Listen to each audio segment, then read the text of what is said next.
Assalamualaikum warahmatullahi wabarakatuh. Selamat pagi ya, saudara-saudara sekalian. Kita lanjutkan pembelajarannya.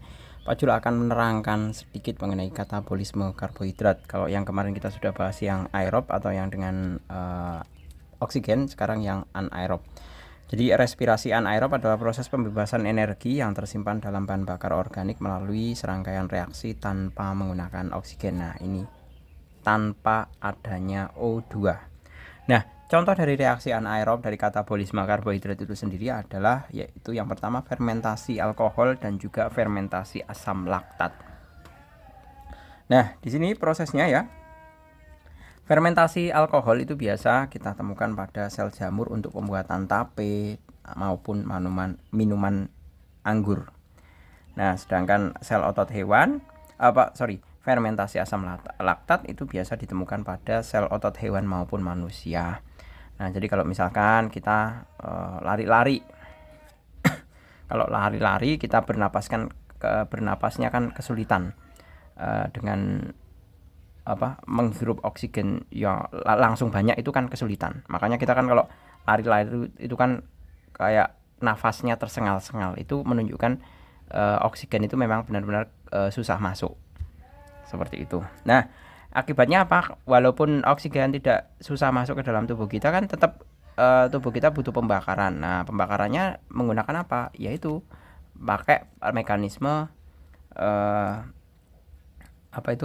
pakai mekanisme pembakaran yang anaerob, yang tanpa menggunakan oksigen. Nah, konsekuensinya apa? Konsekuensinya dihasilkan hasil sampingan, yaitu berupa asam laktat. Ini yang mengakibatkan kalau kita lari-lari itu cepat capek, cepat lelah. Nah, itu karena ada penimbunan asam laktat. Nah, kemudian mengenai akseptor elektronnya, yaitu kalau pada alkohol itu ada asetaldehid, sedangkan kalau fermentasi asam laktat itu adalah asam pirufat. Kemudian hasil akhirnya jelas ya, kalau alkohol itu adalah etanol. Etanol itu merupakan salah satu senyawa alkohol, walaupun nanti senyawanya ada banyak ya, ada etanol, metanol, propanol, butanol, dan lain sebagainya. Sedangkan kalau fermentasi asam laktat, hasil akhirnya tentu adalah asam laktat. Nah, mengenai prosesnya ini yang pertama, yaitu fermentasi alkohol. Ya, seperti biasa yang digunakan adalah glukosa. Glukosanya itu bisa semua sumber bahan makanan yang mengandung karbohidrat. Boleh ketan, boleh singkong, boleh ubi, pokoknya semua bahan-bahan yang mengandung karbohidrat itu nanti bisa digunakan dalam proses fermentasi alkohol. Seperti itu. Nah, dari glukosa ini jenis makanan yang berupa misalkan ya di sini beras ketan ya. Beras ketan atau singkong. Nah, itu senyawanya adalah memiliki senyawa C-nya 6 atau 6 atom C. Nah, dengan enzim glikolase kemudian diubah menjadi asam pirufat. Nah, di sini asam pirufat itu adalah 3 atom C. 3 atom C. Nah, kamu kalau misalkan mau membuktikan mana benar ada ini C-nya cuma 1. Nah, ini berikatan dengan ini. Ya kan? Dengan ini. Nah, ini maksudnya C ini 1, 2, 3. Jadi C-nya itu seperti ini. CH3, kemudian C lagi. Nah, seperti ini. Ya. Jadi walaupun ini kelihatan seperti ini kan dibuat simple ya. Jadi ini kan tangannya 4 ini. Tangannya 4 itu C. Ini juga tangannya 4, 1, 2, 3. Ini salah satu. Ini maksudnya titik-titik itu terserah O-nya yang ganda itu di mana, yang sini atau yang sini. Makanya ini pakai titik-titik. Seperti itu. Ya, jadi diubah menjadi pirufat yang mengandung 3 atom C. Seperti itu. Nah, sebenarnya dari proses 6 atom C ke 3 atom C ini sebenarnya berlangsunglah proses apa? Proses glikolisis ya. Di sini karena enzimnya glikolase, prosesnya adalah glikolisis. Sebenarnya di sini ada hasil sampingannya ya. bukan hasil sampingannya. Dihasilkan 2 ATP. Nah, di sini ada 2 ADP. ADP tambah 2P. Nah, seperti ini. 2 ADP ditambah 2P dibebaskan 2 ATP. Ini proses glikolisis. Nah, kemudian yang selanjutnya adalah dari asam pirufat. Pirufat ini akan diubah menjadi asetaldehid ya, yang nomor atomnya C-nya 2 atom C. Nah, ingat proses perubahan dari pirufat menjadi asetaldehid ini atau reduksi dari 3 atom C menjadi 2 atom C itu ternyata dia melepaskan CO2. Nah, CO2-nya dilepas. Nah, ini alasannya kenapa C-nya berkurang. Karena C-nya dilepas dalam bentuk CO2. Ya. Dilepas C-nya. Nah, setelah itu asetaldehid kemudian direduksi oleh NADH ya. NADH akan menjadi etanol dengan melepaskan NAD+.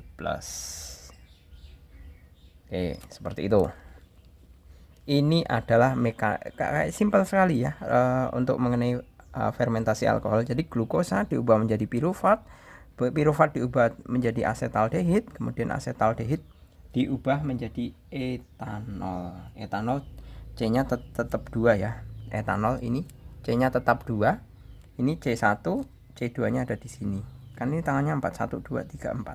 C-nya di sini. Berarti hasil akhirnya adalah etanol dengan 2 atom C. Seperti itu. Nah, ini untuk fermentasi alkoholnya. Kemudian berikutnya adalah untuk fermentasi asam laktat. Nah, dengan cara yang sama ya, glukosa di sini glukosanya kita bisa, ini terserah bahan makanannya adalah beras, singkong, ubi. Nah, ini semuanya mengandung 6 atom C. 6 atom C. Nah, kemudian menggunakan proses glikolisis ya. Glikolisis diubah menjadi asam pirufat atau pirufat. Nah, pirufatnya ini berapa? Seperti biasa, dari 6 atom C direduksi menjadi 3 atom C. 3 atom C. Seperti itu. Nah, pada saat proses reduksi ini juga terjadi perubahan. Jadi perubahan glukosa menjadi pirufat ini diubah oleh 2 NAD+ sedemikian hingga menghasilkan asam pirufat dan melepaskan NADH. Nah, berikutnya adalah ini sebenarnya sama ya mekanismenya. Sebenarnya sama dengan yang ini tadi. Jadi glukosa menjadi ini 2 ADP plus 2P akan jadi 2 ATP karena dia melepaskan energi. Melepaskan ATP kan berarti melepaskan energi. Mestinya seperti itu. Kemudian dari pirufat langsung menjadi laktat dengan proses fermentasi. Nah, dalam hal ini yang berperan sebagai akseptor elektron ya, atau yang memberikan elektron itu adalah asam pirufat. Seperti yang sebelumnya, kalau pada alkohol itu yang akseptor elektronnya itu adalah asetaldehid. Jadi kelihatan ya, ini pirufat sebagai akseptor elektronnya. Kemudian yang di sini dari etanol akseptor elektronnya adalah asetaldehid. Seperti itu.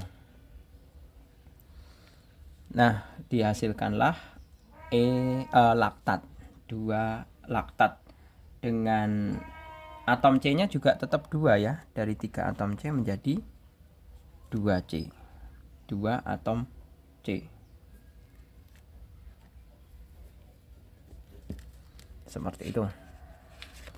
Berikutnya, nah ini perbandingan respirasi antara sel secara aerob dengan anaerob. Yang aerob itu butuh oksigen. Kemudian sel yang melakukan semua sebagian besar sel organisme.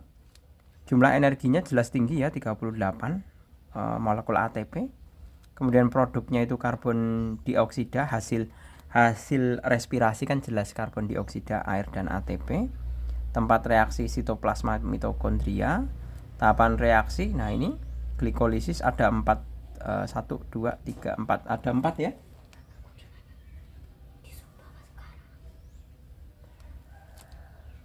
Kemudian akseptor elektronnya adalah oksigen ya. Nah, kemudian ini tolong dibedakan mengenai tahapan reaksi pada respirasi aerob. Sedangkan respirasi anaerob ini bisa kelihatan tidak ada oksigen, menggunakan sel bakteri ya, selnya melakukan, atau ada zat lain yang harus ditambahkan. Kemudian hasilnya rendah, yaitu 2 molekul ATP. Nah, produknya dari 2 contoh fermentasinya, alkohol itu hasilnya adalah etanol, ATP, dan karbon dioksida. Kalau asam laktat adalah asam laktat dan ATP. Kemudian respirasi anaerob berlangsung pada sitoplasma.